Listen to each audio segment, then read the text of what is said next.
The real Jim Carrey died in May 2012. The evil side of the Jesuit order, in other words, the Laurie McBride, George Soros Jesuits, have created an army of evil clones who impersonate the real celebrities to take over their social media accounts and serve the interests of the deep state or George Soros Jesuits. I can tell that all of the Star Trek The Next Generation stars, Brent Spiner, LeVar Burton, Gates McFadden, Marina Sirtis, Jonathan Frakes, Patrick Stewart, suffer from impersonation by their evil clones. The deep state uses occult science, which they keep secret from the world, using these clones to further their lies and smooth the way for a deep state worldwide takeover. Most of these clones have been created to drown out the truth so that the real celebrities are stopped from destroying the plans of the New World Order or Laurie McBride Jesuits from taking over the world. Because of my Catherine the Great King David genetic profile, I am their #1 target, and an army of clones have been created to ensure that I'm unable to use myself or my men to thwart the Laurie McBride Jesuits from a worldwide takeover so they can continue to impersonate the real celebrities and continue their rich and famous lifestyle, which they've stolen from the real celebrities. Read my book, Bible for Tribulation Saints, to learn about the real news that happened from 2012 to 2017. The Jesuits are using their evil clones to rewrite history and to spread their lies like poison to drown out truth and love. Donald Trump supports me, and for that reason, the real Jim Carrey in heaven supports Donald and me. The real Jim Carrey died in May 2012, and he has a clone, and he has been impersonating Jim, and for the sake of Jim Carrey in heaven, I need to make this video to let you know what happened to the real Jim Carrey. This letter is dated May 31st, 2012. It's written by the real Brent Spiner and not the Brent Spiner clone who is impersonating the real Brent and has hijacked the real Brent's official Twitter account. My dear Gail, we are nearing Earth. I can finally see our sun in the distance, so I know we are getting close. Thankfully, I have my laptop with me, or I wouldn't be able to communicate with you at all from here. I need to explain what happened now that we are finally safe. The Jesuits were continuing their open fire on our location. Not a second after I sent my last email to you, a massive explosion rocked the church, and I immediately felt myself being yanked through the air down the corridor. My flailing arms managed to snag a pylon for my body to cling to. I held my laptop in my teeth, refusing to let it go. I then looked behind me to see that the torpedoes had ripped a clean hole straight through our hole. With our shields down, we couldn't close it. To my horror, Matthew McConaughey and Jim Carrey, who had been only yards away from me when the hole was breached, had been sucked right out into space. I cried out their names. Hugh Jackman was in the same position as I, holding himself tightly against a railing a little further down the corridor. He too saw the plight of our men outside the church, their helpless bodies drifting away into the cold bleakness of space. That was when Hugh whipped out a rope. He tied one end to his waist and the other to the railing, then launched himself after the two men. I turned my hopeful gaze to watch him through the window. Hugh tread his arms forward like he was swimming through an ocean, gritting his teeth as his blood began to boil in the vacuum of space. Hugh Jackman is used to his blood boiling, so he was able to push through it. But Matthew McConaughey wasn't faring nearly so well. The vacuum was causing his body to swell like a balloon. Hugh swam faster and faster, and until finally he was able to grab Matthew by the leg. His free arms stretched to swipe Jim Carrey, but accidentally knocked him so hard he merely sent the man's body spinning in circles. "All righty then," Jim Carrey shouted, his body twirling endlessly through space until it disappeared. A tiny manly tear bubbled up from Hugh Jackman's eye and floated off into space, shimmering like a distant star. Unable to rescue Jim, Hugh had no choice but to turn back. Not far behind them, the Jesuit warship loomed. Moments later, there was a loud liquid burst and another explosion, causing the pylon I was holding onto to rattle and shake. The Jesuit warship had sent off a massive new cocky.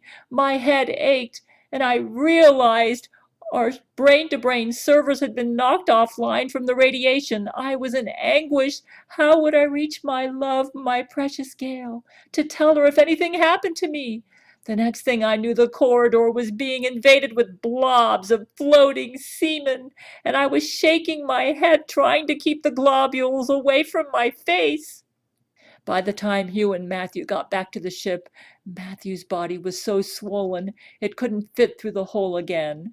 Hugh landed himself on the deck, returning his grip to the railing he had tied himself to. With a heavy grunt, Hugh strained, pulled, and lodged Matthew into the hole behind him, plugging up the deck. I felt myself crash to the floor as the atmosphere on the deck stabilized. That was when Vladimir came running down the corridor, shouting to see if we were all right. I could see that he was drenched in semen, and he was holding his eye. All three of us nodded and told him we were okay. We have to get out of here, I told Vladimir. But Vladimir shook his head. We had much larger issues at stake than our church being destroyed. He pointed with his free hand to the Jesuit warship out the window. This warship, he said, was part of a massive project. In fact, his intelligence team had known about this for quite some time. Look at the top of that warship and tell me what it looks like, Vladimir said. I gazed out the window and opened my mouth in shock. Is that, I began to ask, and Vladimir solemnly nodded. It was just like the handheld version, only longer, girthier, more solid than steel, and the Jesuits had installed it on the very crest of their warship. There it was, right in front of my eyes, the orgasmic telefornication ray. Vladimir went on to elaborate, confirming what we all instantly knew. Like the handheld version, the weapon was designed to make a target insanely, uncontrollably aroused.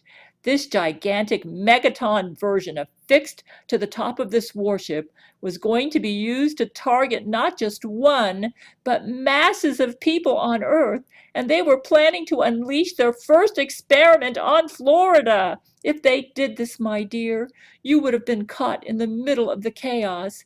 Everyone around you would have been raping each other, most especially you. People would be climbing into your windows, snatching people up, trying to rape you. I wanted to send a message for everyone to hide their kids and hide their wives, because they would be raping everybody out there.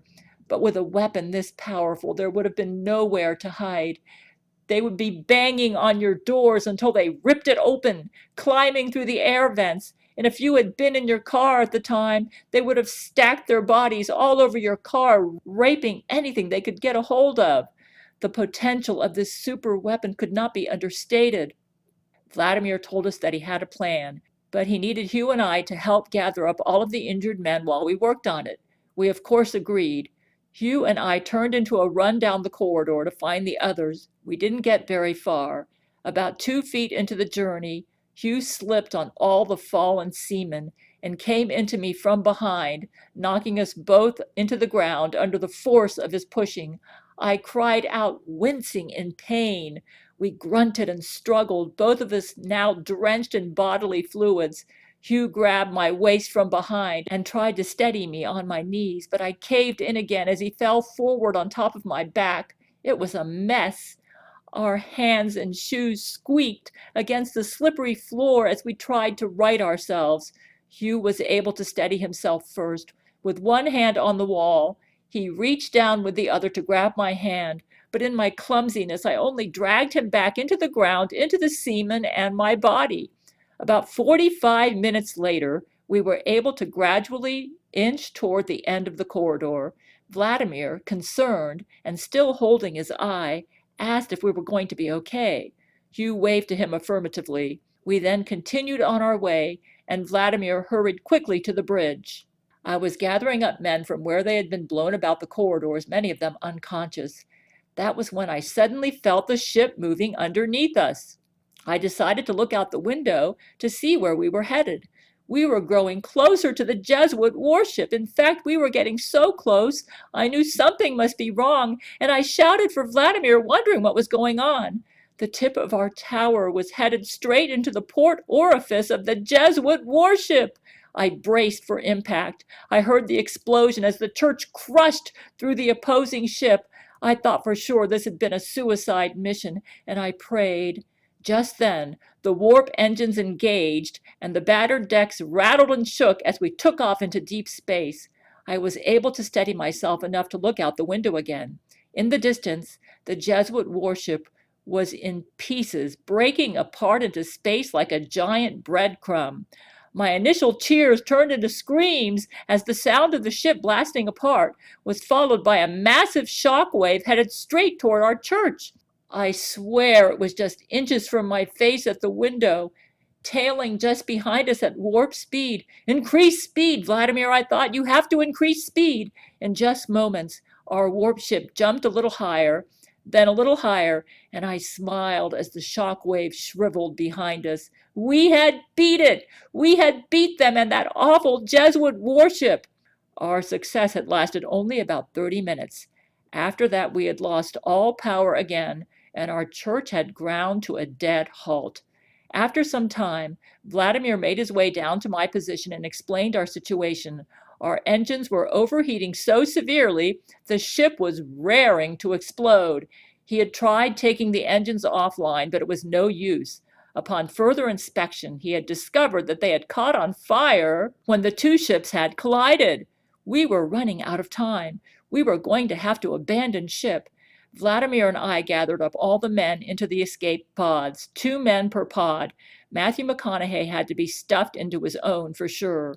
Vladimir and I took the last one, and it was just in time. Almost as soon as our pod launched from the docking port, we watched the last remnants of the church blast apart in a massive, colorful explosion. I am writing to you now from the escape pod, traveling at a gruelingly slow sublight speed. Vladimir gave me a look over about an hour ago. Most of my bones have been broken. I've punctured both of my lungs, and I have 2 black eyes. I know that most of my injuries came from slipping in the hallways that had been doused with Nukaki. I am very lucky to be alive. Vladimir escaped mostly unharmed. He is covered in 3rd-degree burns over 90% of his body, but the remaining 10% of him is just fine, and I know he'll pull through this.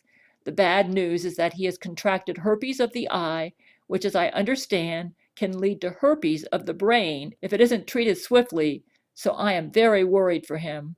We don't know how we are going to land safely since we can't beam down from the escape pods.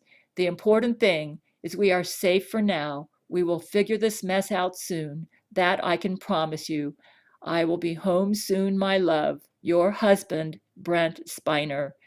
Okay, what I did, they contacted me through Skype, and I got a hold of our government leaders, and they sent NASA out there to get my men in their escape pods and brought them safely to Earth. Eventually, the Church of Gail spaceship that was destroyed in that battle was rebuilt, and they got a new Church of Gail that looks just like the one in Stargate Atlantis. And if you want to read everything up to this event and after this event and many other events like this, get my book, Bible for Tribulation Saints, which is basically a transcript of all my conversations with my men where Jesus was directly or indirectly involved with us. So this was taken from Bible for Tribulation Saints. And it goes without saying that the Jim Carrey that you're reading about in the news is an evil Jim Carrey clone. In fact, I can pretty much safely say that every single one of the Star Trek The Next Generation stars that you hear about in the news or that have taken over the official Twitter accounts of like Patrick Stewart, Jonathan Frakes, LeVar Burton, they're all the clones. The Jesuit clones have impersonated the real people, and we've got a serious impersonation problem with Laurie McBride Jesuits. These are Jesuit clones, or George Soros Jesuits, who have impersonated the real celebrity and stolen their identities. And I'm just telling you this one story here to let you know what happened to everything out there is fake news. Only Gabriel Chana Fox News 00 on cable is accurate. Jim Carrey is dead. The Jim Carrey you're hearing about in the news is his clone. Okay? That is the real news.